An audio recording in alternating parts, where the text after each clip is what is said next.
Estamos de volta com Família na Real pela TV Cidade Verde, canal 5.2. Lembrando que se você tem alguma dúvida ou sugestão de tema, pode enviar para esse contato aqui que aparece no seu vídeo. Hoje estou recebendo o advogado, mediador de conflitos e professor Dr. Alexander Mendes. Estamos tratando sobre comunicação violenta nas redes sociais, como os discursos agressivos podem gerar conflitos e afetar as dinâmicas familiares. Vamos continuar aqui nosso bate-papo. Doutor Alexandre, continue aí o que você estava falando sobre a questão na família. Eu vou até pedir permissão. Sim. Que eu quero falar exatamente com a família nesse momento. Eu fui professor de ensino médio durante 13 anos, 13 para 14 anos da minha vida. E ali, naquele momento, sendo professor do ensino médio, você tinha alunos entre 15, 16 e 17 anos.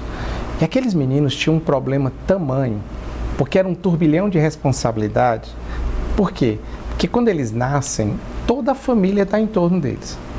Quando eles estão dando os primeiros passos, lá está toda a família. Ele cai, está todo mundo de braço. Quando ele começa a evoluir, que ele vai para a escola, começa a ter algumas relações sociais, quando ele começa a crescer, sabe o que acontece que a família faz? A família vai deixando que ele possa seguir. Isso é positivo, mas todos nós precisamos de um apoio, todos nós precisamos de abraço, todos nós precisamos de um acalento. Quando ele completa essa adolescência, o que acontece? Ele começa a fazer uma leitura social que antes eles não faziam. O meu pai, que era o herói, ele deixa de ser o herói, porque eu começo a ver outros pais ao longo da vida. A minha mãe, que era extraordinária, eu começo a compará-la, a relação dela com outras pessoas. A minha casa, que era o meu castelo medieval, ele na verdade nem é tão bonito porque eu comecei a ver outras casas. Nessa idade, a pessoa tem que definir sexualidade, profissão. Imagine que aos 15 anos, 16, eu tenho que definir a profissão que vai ser a profissão da minha vida. Aquilo que eu vou ser os últimos 30 anos. O que não passa no imaginário dessa pessoa. E adivinha o que acontece? A família não está com esse adolescente. Sabe o que acontece? O adolescente chega da escola 1, 2 horas da tarde e a família tem uma comida já pré-estabelecida. Naquele dia ele não gosta, ele só olha e vai para o quarto. Ele pega uma banana, pega qualquer coisa, ele sai 3, 4 horas da tarde e ele vai perdendo a comunicação com o ambiente familiar. E ele perde a comunicação por quê? Primeiro porque nem ele está se auto-entendendo, nem ele está auto-compreendendo. Ele está tendo uma jornada escolar que é coisa absurda. Nós estamos falando de 7 aulas por dia, de segunda a sexta, de segunda a sábado, domingo. Então, assim, eles estão cansados fisicamente, eles estão cansados por estarem redescobrindo o mundo, agora com uma outra leitura, chegando à maturidade. E nesta hora, eu vou pedir você, que é o responsável por esse adolescente, nunca faça comparação desse adolescente com outros adolescentes. Não compare ele com o seu sobrinho, com o outro filho, com o colega vizinho ao lado. Nós somos pessoas diferenciadas. Cada um nós temos uma carruagem, um andar. Todos nós temos um DNA particular. E no momento que nós construímos essas comparações, nós geramos situações de extrema violência. Porque a gente termina na comparação colocando aquele que nós estamos colocando como sujeito da comparação inferiorizado. Ah, mas o seu irmão nunca me deu trabalho. Ah, mas o seu irmão fez o primeiro vestibular e passou. Ah, mas o seu irmão, a sua irmã, o seu vizinho, olha, os seus primos todos já estão fazendo isso. E esta comunicação, ela é de uma agressividade, de uma violência. E o que ele faz? Eles se isolam. E por que eles se isolam? Porque eles estão incomodados, eles estão infelizes, eles estão chateados, eles estão sendo incompreendidos. Aquele abraço lá de quando nós estávamos caminhando, ele não tem agora num momento mais crucial. Sim. E aí você pergunta, por que os adolescentes são tão diferenciados? Por que a comunicação dentro de casa não flui com muita naturalidade? Porque, na verdade, não existe também a escuta ativa dada pelos pais. Eu tive uma aluna que ela disse, professor, o senhor sabia que eu me tornei, ela usou essa expressão, abro aspas, eu me tornei mulher e depois de 3 meses a minha mãe descobriu isso. Fecha aspas. Eu disse, mas você não dialogou com ela? Ela disse, não, ela não me escuta o que eu estou dizendo. E aí, mais uma vez, eu vou voltar para a família. Existe uma diferença de ouvir e escutar. Ouvir é ter a sonorização externa, perceber que existe esse som, mas você não codifica. Isso é ouvir. E escutar é quando essa sonorização vem até mim e eu consigo entender, interpretar, sentir o que realmente está acontecendo. Isso é escutar. Por isso que a técnica é chamada de escutativa. Por quê? Não vai ser ouvir ativamente, porque ouvir você não interpreta. Sim. E a família, ela tem que, na verdade, escutar os filhos. E falando mais ainda de forma clara aqui para nosso telespectador, doutor Alexandre, escutar ativamente é você olhar no olho do seu filho, é você ser empático no mais profundo da palavra e não só se colocar no lugar do outro, porque empatia é muito além disso, é você tentar compreender a dor dele. E outra, você se capacitar e estudar para educar, porque eu digo muito, doutor Alexandre, me coloco para dar 10 aulas, para ler 5 livros, para estudar qualquer curso, mas educar filho é um desafio hoje. Então, nós também, pais, e agora eu vou fazer minha defesa, é muito difícil você também estar nesse papel de educar. Por quê? Porque essa incompreensão que o adolescente coloca, muitas vezes nós também, pais, nos sentimos assim, porque a gente fala uma, fala duas, fala três, e aí vem o conflito para o doutor Alexandre mediar, não é, doutor Alexandre? Porque o pai e a mãe também têm, só que nós somos adultos. Então, para nós, é mais, vamos dizer assim, tecnicamente, mais fácil da gente entender o que a gente precisa ali. Se a gente precisar de uma terapia, a gente procura, se a gente precisar ler livros para educar, a gente ler, se a gente precisar do doutor Alexandre para mediar, a gente tem que procurar, não é isso, doutor Alexandre? Tem uma coisa que é interessante, Rosa. Que eu quis trazer os dois lados aqui, que é o que você tem na sua profissão, no dia a dia, não é? E eu acho que foi muito feliz essa sua colocação. Nós temos gerações diferentes. E essa diferença de gerações, ela também traz uma mudança comportamental, educacional. Quem, na verdade, foi educado no século XX, ali por volta dos anos 60, 70, 80, 90, Sim. Você tinha uma relação que era verticalizada. O que significa dizer? Os nossos pais, mães diziam e nós obedecíamos. Pai, pai, mãe, mãe, mãe, mas existia uma ordem e essa ordem era cumprida. Na virada do século XX para o século XXI, essa relação familiar deixa de ser verticalizada e ela passa a ser horizontalizada. Quando a relação ela é horizontalizada, significa dizer o poder de mando perde força. O poder de coercibilidade também perde força. E aí entra o afago, entra o respeito, entra a empatia. Sim. Eu sei que muita gente aí, os especialistas no estudo de mediação, eles ficam meio vesgo ali, todo mundo meio chateado comigo ou me questionam e eu fico super tranquilo, podem questionar. Mas eu dou um conceito diferente de empatia. Quando você busca um conceito de empatia, qualquer livro didático, qualquer teoria vai dizer que empatia é você se colocar no lugar do outro, para poder entender o outro. E aí eu, apesar de respeitar esse conceito, eu estou dando um outro conceito. Empatia não é me colocar no lugar do outro. Empatia é entender o outro do jeito que ele é, com as qualidades que ele tem, com os defeitos que eu acho que ele tem, Sim. com as dificuldades que ele tem. Até porque muitas vezes não é nem possível se colocar no lugar do outro. Eu também sou muito... É muito mais amplo esse conceito de empatia. Se eu tiver que me colocar no lugar da Rosa para entendê-la, eu não estou entendendo a Rosa, eu estou me entendendo na posição da Rosa.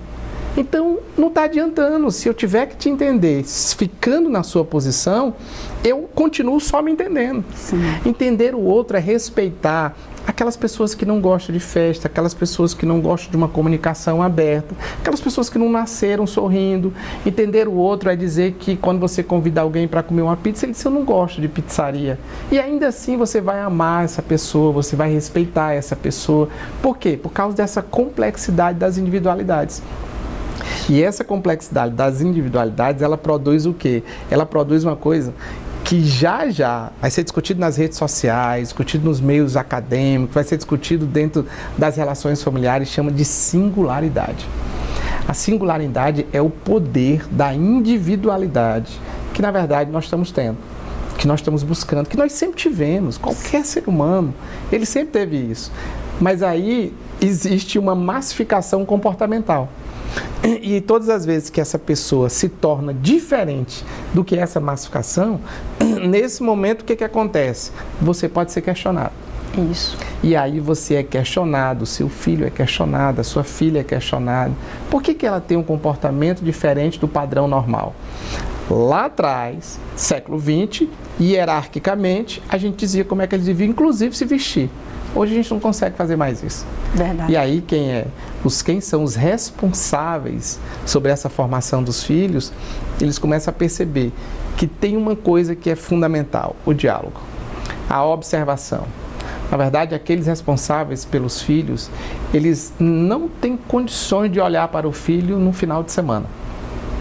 Eu não tenho tempo, hora nenhuma, e eu vou olhar para o meu filho num sábado, ou então num domingo. Não. Ou você observa o seu filho. Na verdade, aí eu volto a fazer uma diferença. Uma coisa é olhar e outra coisa é enxergar. Quem olha, vê. Quem enxerga, vê e interpreta. E eu vou dizer às famílias que elas precisam se enxergarem. Por quê? Porque você precisa enxergar, porque de um dia para o outro acontece tanta coisa.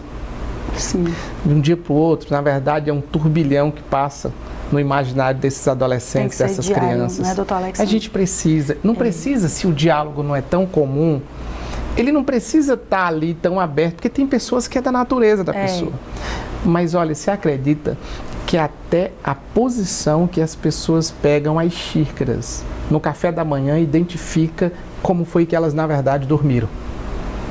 Então, o toque da agilidade, da rapidez de tocar nessa xícara para levar até a boca e da forma de devolver isso até o pires ou então a mesa, você consegue perceber como que, na verdade, foi a noite, como foi, na verdade, os dias, ou como que essa pessoa está.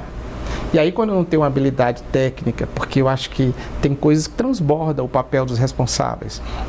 Os responsáveis não entendem de tudo. E aí é onde entram os profissionais. Sim. Os psicólogos, os psiquiatras, os psicanalistas. Isso. Eles entram para fazer esse apoio. Na Grécia Antiga, eles ouviam falar de violência 2 vezes por ano. Alguém agrediu o outro numa situação de violência. Nós conseguimos ver o ato de violência por segundo. Se você abre em qualquer meio de comunicação, televisivo, de pesquisa, redes sociais, a violência ela é comum.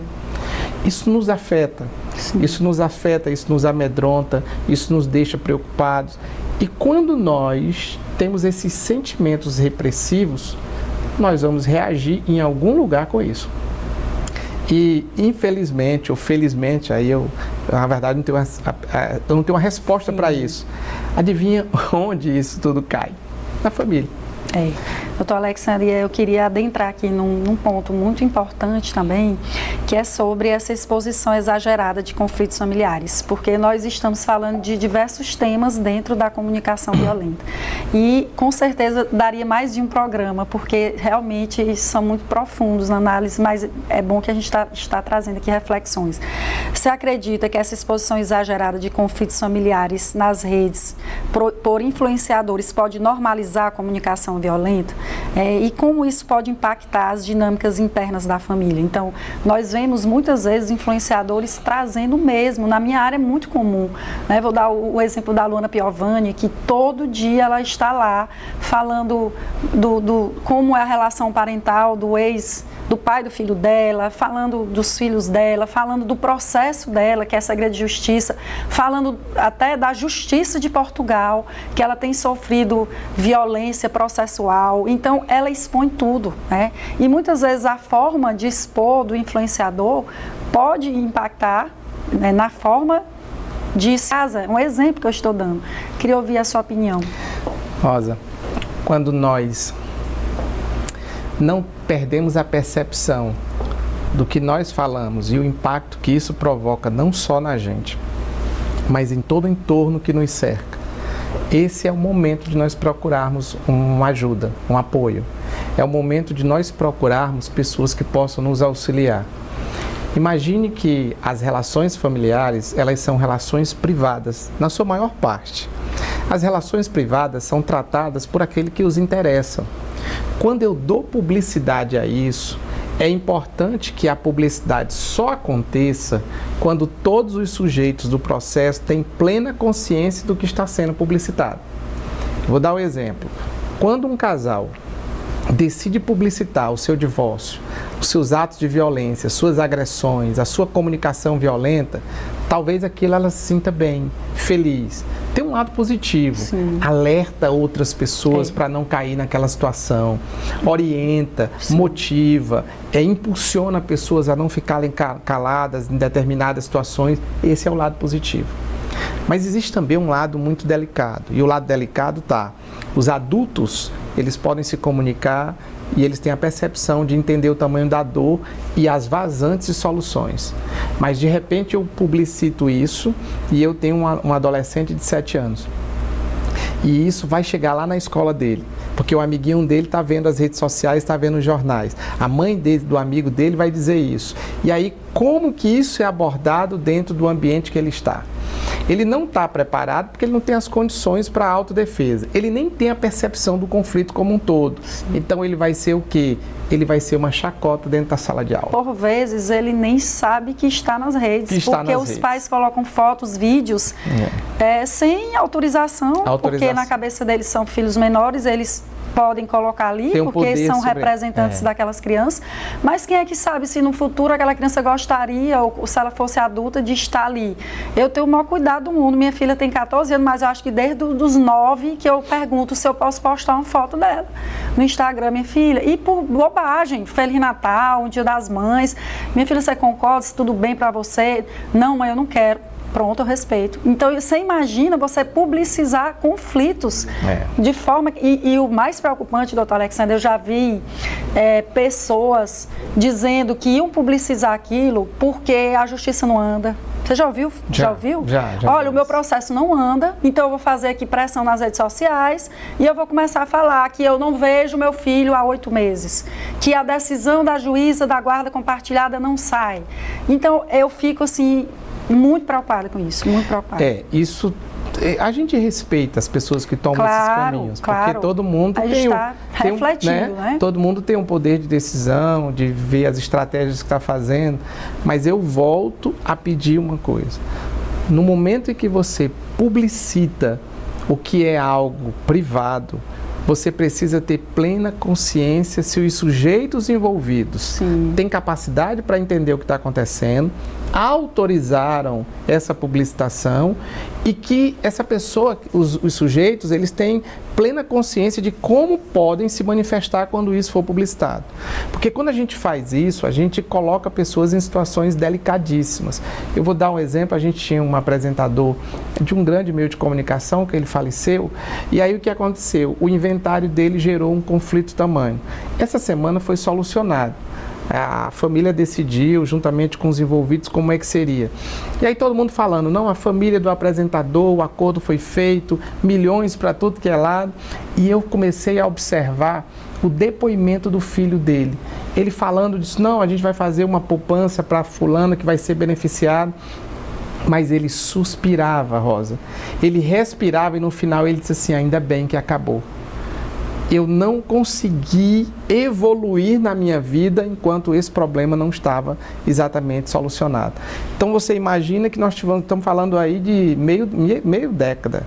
Nós estamos falando de 5, 6 anos. Sim. Então eu tive um adolescente adulto que ele não fez nada na vida esperando essa solução. E onde ele andava, as pessoas cobravam exatamente isso. Já foi solucionado? Olha o perigo que é uma publicização, na verdade, de assuntos de interesses privados familiares. Eu não estou dizendo que isso não deva ocorrer. Eu acho até que pode, porque de repente você orienta outras pessoas. A questão é, precisa-se ter a segurança de que esses sujeitos estão preparados para dar soluções, para dar respostas, por causa das consequências. Porque existem, eu acho que essas consequências que devem ser mais avaliadas antes de tornar pública. As consequências jurídicas, se houver, as consequências ali da questão da escola do seu filho, da sociedade, do contexto que as pessoas envolvidas estão ali. Porque eu acho o mais importante importante aqui a gente falar é sobre não agir por impulso, né? Então, porque existem estudos na psicologia, inclusive, que até para você digitar uma mensagem no WhatsApp, se você estiver tomado pela raiva, pelo ódio, não digite, esconda o telefone, respire fundo, porque a chance de você se arrepender 10, 15 segundos depois que você enviou é enorme. Então, você imagina publicizar uma situação que envolve pessoas, envolve, na minha área, por exemplo, que é o que eu lido ali diariamente, divórcios, alienação parental, questões de guarda, questão de... Então, tem que pensar muito. Fora outras situações de violência, mas tem esse lado também, né? Como a gente diz, tudo tem o lado positivo e negativo. E, doutor Alexandre, eu queria também saber, na sua opinião, sobre as estratégias práticas que você recomendaria para blindar as famílias. Porque nós já conversamos sobre muitas coisas aqui, né? E é contra essa comunicação violenta. Ou seja, para tentar assim, trazer um pouco também de acalento para as nossas famílias, soluções, né? De como a gente poderia nos blindar. A gente também já conversou sobre isso, mas eu quero ouvir mais pontualmente da sua opinião. Eu acho que a primeira coisa é estarmos todos no mesmo pertencimento, no mesmo espaço. Então, não deixem, se for criança ou adolescente abaixo de 14 anos, que eles tomem as interpretações sozinhos. É importante que os responsáveis estejam nesse monitoramento. Isso dá trabalho, isso tem um esforço enorme, mas é necessário. E a realidade E hoje, é realidade. Até em jogos a gente vê o quanto que é necessário os pais estarem sempre monitorando, porque é um perigo. Esse monitoramento, eu reitero a palavra colocada entre aspas, é porque é a necessidade de você fazer uma intervenção na hora certa. A intervenção significa dizer, olha, eu vou dar um exemplo real. Eu tive a filha de um grande amigo que nós estávamos num ambiente de viagem e aí ela presenciou na rede social um cidadão que ele passou com o carro por cima do outro, ele voltou e passou de novo. E ela ficou tremendo toda e ela chorava. Pai, mas ele fez de propósito. E o pai disse, não, aqui é uma brincadeira. Eu deixei que ele dissesse aquilo porque ele naquele momento estava fazendo a responsabilidade da orientação. Então, eu não posso dizer que isso não acontece. Eu não posso criar um castelo medieval, colocar o meu filho, a minha filha e dizer que isso não acontece. A questão é a orientação, a questão é a prevenção. Hoje, se for uma criança, você consegue bloquear determinados sites, determinadas situações, consegue bloquear o outro. Então, daí você ter uma rede de comunicação coletiva, ela é importante. Quando você tem aquele famoso pacote das redes, eles são importantes por isso, porque você tem exatamente esse controle. O segundo é observar o comportamento da pessoa que convive com você. São gestos tão simples.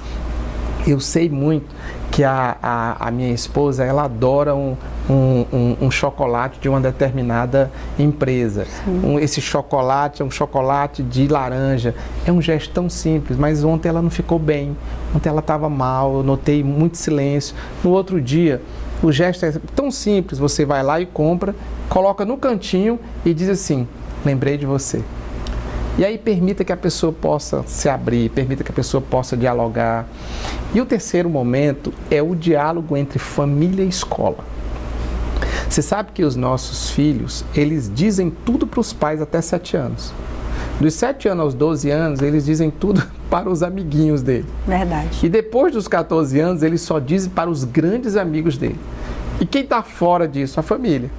E por que a família está fora? Nós estamos fora porque nós não interagimos, porque nós não respeitamos, porque na verdade toda e qualquer comunicação que venha deles, a informação que venha deles, não é respeitada por nós. E aí nós tentamos muitas vezes construir aquela educação de imposição, de regras, de ordem, de poder, e o que acontece? Não vou mais dizer para o meu pai, não vou mais dizer para minha tia, não vou mais dizer para minha avó. O que é que justifica um garoto de 6 anos virar para a avó e disse, vó, não vou mais dizer não, que a senhora é arcaica. E a avó, meu Deus, ele me chamou de arcaica. Você sabe o conceito de arcaica, menina? E a avó foi explicar. Conflito de gerações. É preciso que o diálogo entre os responsáveis, o diálogo entre família e escola seja claro e as perguntas abertas sejam constantes. Se nós não fizermos isso, nós vamos permitir que eles possam fazer as interpretações, e aí volta o caso que você deu o exemplo. Sim. Eles não têm maturidade para isso. Ou seja, a própria família, já encaminhando aqui para a nossa pergunta final, ou seja, a própria família, doutor Alexandre, ela pode aí iniciar essa mudança cultural. Por quê? Porque talvez a educação digital, ela pode ser a chave para reduzir essa comunicação violenta. Sim. Que é o que a gente tem conversado aqui. É um caminho sem volta, né? A questão, essa educação digital é um caminho sem volta. A gente vê em todos os aspectos. Então, eu acho que nós temos que saber usar a nosso favor sempre, da família e da nossa própria educação em relação aos nossos filhos, em relação ao diálogo com os nossos parceiros, em relação ao nosso relacionamento no trabalho. É isso? Eu vou pegar aqui um alemão chamado Eugen Rostock, que ele diz que a origem dos conflitos está na comunicação, ou na ausência da comunicação, ou a falta da comunicação. Quando a gente tem essa ausência, quando a gente tem essa falta, a gente abre um fosso enorme entre as pessoas e permite que o outro interprete aquilo que ele quer interpretar, gerando inclusive os conflitos. Então eu acho que entender quem é o outro, respeitar o outro, valorizar as individualidades e permitir, quando a gente conhece o outro, a gente dá ao outro o que o outro gosta. Eu vou então concluir a minha fala com o Marshall, que é autor de uma obra chamada Comunicação Não Violenta, um livro que o mundo todo já leu. Maravilha. E aí, Marshall tem uma outra obra, que é uma obra pequenininha, que ele fala de que todo ser humano, ele tem necessidades, sentimentos e estratégias. Quando essa pessoa tem a necessidade e a necessidade não é suprida, ele gera sentimentos negativos. Sentimentos negativos geram estratégias. Por exemplo, o divórcio é uma necessidade de quem casa, quer ser amado, respeitado, quer construir uma família. Tá, essa necessidade foi suprida? Não. Sentimentos negativos. Sentimento de abandono, de rejeição, de ódio. E aí o que provoca? Provoca o divórcio. O divórcio é uma estratégia de um sentimento negativo por uma necessidade não suprida. A gente precisa suprir a necessidade do outro. E a gente só consegue suprir se a gente olhar para o outro, perceber o que o outro gosta e dar a ele o que realmente ele quer receber. Este foi mais um programa Família na Real, onde exploramos um tema tão relevante para os tempos modernos, a comunicação violenta nas redes sociais e o impacto dela nas nossas casas. Mas do que nunca precisamos refletir sobre o poder das palavras, entender os desafios do mundo digital e buscar formas de nos blindarmos contra influências negativas. A comunicação começa no lar e as redes são uma extensão desse convívio. Que possamos usar a tecnologia a favor da empatia, do respeito e do fortalecimento dos nossos vínculos familiares. Obrigada, doutor Alexandre. Bate-papo maravilhoso, eu tinha certeza e com certeza o senhor vai voltar para a gente continuar esse assunto e muitos outros. Muito obrigada pela atenção e pela sua disponibilidade aqui conosco. Eu que agradeço e a satisfação foi minha, Rosa. E a você que nos acompanhou até o final, obrigada e até o próximo programa. E lembre-se, em toda família existe uma história a ser contada. Cuide bem das suas relações.